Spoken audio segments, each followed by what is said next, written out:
Incredible effort from Jack Kartsonis. He's been a warrior for us ever since he began starting. So he went 7 innings, 5 hits, 1 run, 8 strikeouts, 2 walks. He wasn't really his best version in the first 2 innings and then really found it and got hot. So 1-run ball game in the 7th.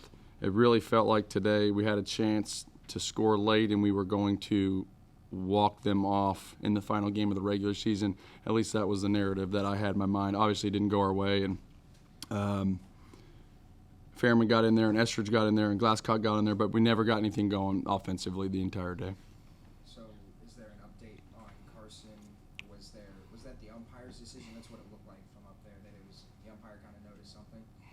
No, our pitching coach, Justin Oney, actually noticed something. Carson was kind of like moving his arm around and maybe feeling out his arm a little bit. So we went and checked with him, and he said he felt a little bit of something in his arm. And so at that point, we just wanted to be extra cautious. So haven't had an update. I think Carson's in the training room right now. Explanation you got on the interference call? That the runner was inside the baseline past 45 feet was the explanation that I got. I was disappointed in the call. Obviously, it makes more sense to be inside the line when you don't have a safety base. So when you add a safety base and a runner hits the safety base, they're obviously not inside the line. That's the benefit of having that safety base.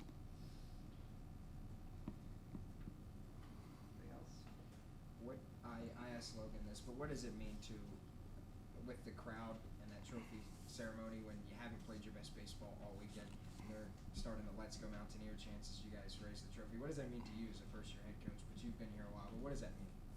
It's incredible. I think people can get lost sometimes in reality versus perception. And the reality is that we have the best, most supportive, loving, hardcore, awesome fans.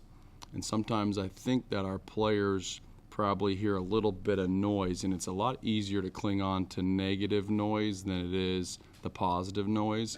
And so for me, I was genuinely touched by our fans, just thankful that they stayed, they supported, they chanted. I think it meant a lot to our team, and that's probably the best thing that happened this weekend, in my opinion, was just our players understanding that we have a fan base that is all in, that have their backs, that are willing to be there through thick and thin, and that's what happened. And I'm glad that you brought that question up, because I was really proud.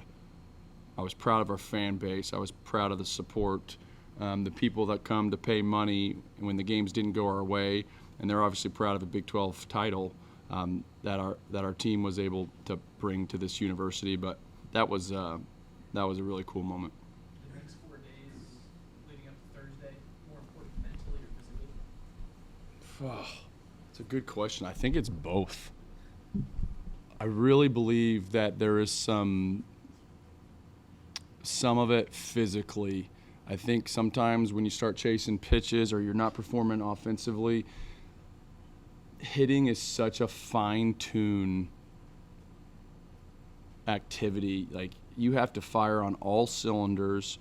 Your central nervous system has to be clicking at a really good pace. You have to be able to identify things moving at 97 miles an hour, an 87 mile an hour cut. You have to recognize seams and laces, and you have to be so dialed in mentally but also physically, because if your body's a little bit sluggish or you're not quite seeing the ball right, or your brain is telling you one thing and your body's not reacting, hitting's so hard. And then if you add a little bit of fatigue with that, it almost becomes impossible.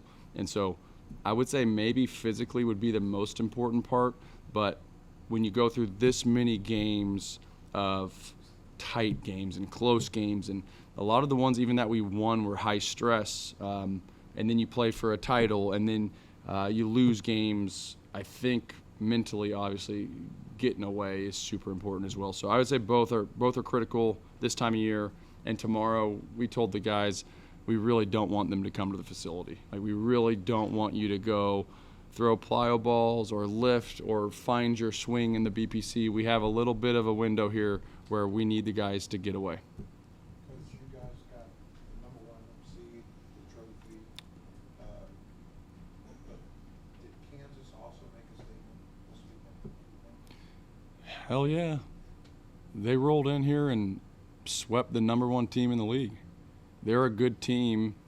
They didn't have to use their bullpen very much because their starting pitching did so well. And I think that's one of the weaknesses of Kansas is the bullpen. That's not a knock. They're a great team. That's just every team has strengths and weaknesses, and we didn't force them to use their bullpen heavily. They've been really good. I mean, before in the second to last week of the season, all the talk was about Kansas and us, and then they got swept by Cincinnati. And so they had the weekend that we just had 2 or 3 weeks ago where they're chasing a title, they're in a great spot, they're cooking, they're performing on all cylinders, and then they get swept by a team that was under 500 in the league. And so I don't want to say it was our turn, but I'd be interested to know if there's any team in the league that hadn't been swept yet. We were probably the last team to experience that. So you don't get to pick when the timing is, and you don't get to pick how it goes. I think it's just about the response. And we said, you know, you have to make some of those decisions about celebrations and titles and things like we did after the game. And you don't even want to go to the mindset like, if you lose, will you have a celebration? The answer is hell yeah. But more importantly than celebrating or being happy about the Big 12 title, it's important for our players symbolically to have something to turn the page. Like, this was a regular season. You have to compartmentalize this regular season, and we were the best out of 4 teams. So you guys just won that, stamped that. We lost the last 3 games. We celebrated. We got a trophy. We got to be at our home for the final regular season series, sleep in our own beds. But like, that's over now. It is over. Turn the page. Congratulations. Ups and downs, hard fought, and then you have to move on to this next chapter. So I think it's important to have some of those moments where it allows you to probably mentally move forward. Is probably the mental challenge, the timing of it? Like you just highlighted with Cincinnati here. If you'd gone through this stretch in April and ended the season 11-2, 11-3, or whatever, you'd be feeling better, obviously. But is that a message you try to get across to your team? Hey, it happened in the whole season. You got to look at it as a whole, not just what happened here. That's it. It is a whole season. And you don't get to pick when you play good and when you play bad and when the bats are hot and when the bullpen's cooking and how the defense is going and when injuries happen. Like, all those things happen throughout the season. I'm really not wrapped up in the win just because I've been part of a season here where I think we won 18 out of the last 21 games and didn't make a regional, where we got super hot and we were really good and we were just absolutely cooking and we thought we deserved one. So to be in this chair comparatively is so much better. Like, you win a title and you lose your last 2 series and you have some downtime to get ready for the tournament. So I feel good about where we're at. I really, really feel good about the starting pitching. How many times do you play great defense and have really good starting pitching and struggle like we did? It's not very normal. The offense wasn't good, but traditionally all year I think we average 9 runs a year, so you feel like we'll probably be able to – that probably won't be something that lasts, and offense is fickle. So I love where we're at starting pitching. The Estridge coming out of the game, that wasn't good. That's a guy that you need to rely on and count on and has been really good for us. But I do feel great about our starting pitching going in the tournament with some rest and a bye. We're in as good a situation as you could ever ask for this time of year, other than that mentality or the momentum, which some will say is real and some will say is fake. Because that next chapter is in Arlington now. I imagine you don't have a lot of good memories of Arlington. A lot of good things to say about Arlington. Approximately 0. Yeah.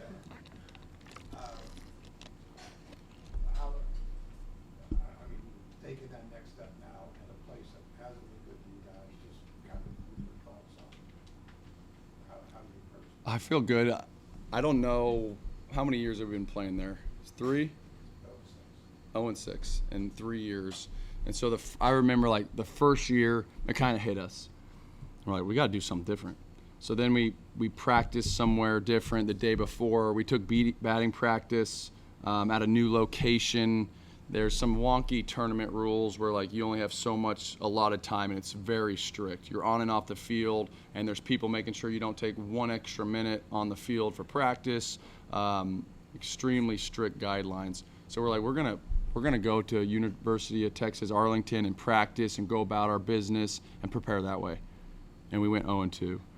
And then the next year we're like, all right, we need to travel a different day and get there early, and we need to hit in the cages first. We had a whole new plan. Yep, that's going to prepare us. And we went 0-2. So I actually feel more comfortable now because I feel like we've almost exhausted all the coach things that you could do, eating, flying, meals, lift on Tuesday, no lift on Wednesday, prepare, not. I think at this point it's like we're just comfortable. We've been there a lot of times. This is our 4th year there. We get to rest. We made one adjustment this year because we thought we'd be a top 4 seed. So instead of leaving Monday morning at 7 a.m. like we always do, or get to the bus at 5 a.m. and fly out at 8, I think we have a 7 p.m. flight. We're like, we don't need to be there 3 days before we play. So we'll rest. We'll have a slower day on Monday. We'll catch a night flight over there, have dinner, and go to bed. So that's the big adjustment this year. That's going to be the ticket. But it is single elimination. Is that a different feel? Yeah.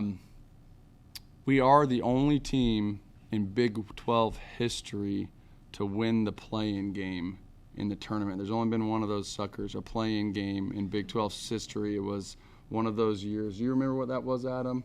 No. So we always say that West Virginia is the play-in game champion, and maybe this will be kind of a feel like a single game. I think the single game for us couldn't be better. The reasoning is you don't want to play with a double elimination tournament. There's a chance to play 5 games if you work your way out of a loser's bracket. The last thing that this team needs this time of year is to play 5 games before a regional. And so you either get hot and you play a 3-game series and you win a tournament and you feel great about it, or you lose a game and then you go get rested and you get ready for the big dance. So I think I feel really good about where we're at that way. Steve, a little off topic, but can you tell us a little bit about Jaden Collins and her impact on the team? Yeah. She's our head student manager, been here for years, is incredible. She's very organized. She is type A, and what she's brought to the table that we've done better this year than any previous year is that she organizes a 34-man student manager crew based on hours and skills and job responsibilities. So she does a lot of things individually, but she's essentially an HR coordinator for a lot of students that help inside the program. She also understands scouting and recruiting and helps with the BPC and recruiting tours and meals and everything else. But probably what she has done that's the most important thing for us is organize this big team of people that want to help, and she makes sure that they feel like they're needed, they're wanted, and that they're organized, knowing when to show up to the field and how long they're there and what their responsibilities are. So for a college student to do that is remarkable. She has leadership skills that are so far and above a traditional college student. It's laughable. She will lead organizations. She'll lead people. She'll have major responsibilities in her life. So I look forward to seeing like where she goes and what she does. Coach, in past years, Maisie, at least publicly to us, would always try to play off the results of conference tournaments, like they didn't really matter or didn't play that pivotal of a role in postseason stuff. Mm-hmm. Now, might have been different behind closed doors, I get that. What are your thoughts on conference tournaments? Are they important? Do you need results from the conference tournament this year? Yeah, I think we're playing for a lot. if we won a regular season title and a conference tournament title, we're hosting. Right. So you can't keep us out of that deal. So it is really important, and hosting gives you a better chance to win the whole thing, and that's the objective at the end of the day. So it is really important. It's this weird purgatory between playing for a championship or getting to the NCAA regional and then playing for a national title. So there's not direct impact on winning a national title. So it's this weird purgatory week where you really have to balance winning a tournament title and setting your team up to be the most successful they can be in the big tournament. So it's not that it's not important because there are ramifications. It's just nobody can go full steam. The only thing that matters is winning the tournament unless you're not going to play in a regional and you have to, right? So you have 6 teams that the only thing that matters is the tournament, and then you have another half that they want to win the tournament but don't have to win the tournament. So that's the difference essentially. And so that's why it can get a little bit wonky when it comes to pitching and setting people up and those kind of things. Steve, you talked yesterday about intent and how you guys approach the game. When you hit the postseason, do intentions change, and should they? No, I think it's like essentially automatic focus and intent, because that's what these kids have worked for their entire lives. And so I think at that point, it then goes back to calmness and confidence and trusting your training and slowing your heart rate down. So sometimes the length of the regular season, you need to concentrate on the intent and focus. And then normally once the postseason rolls around, it's who can play the freest and most relaxed baseball is going to win the games.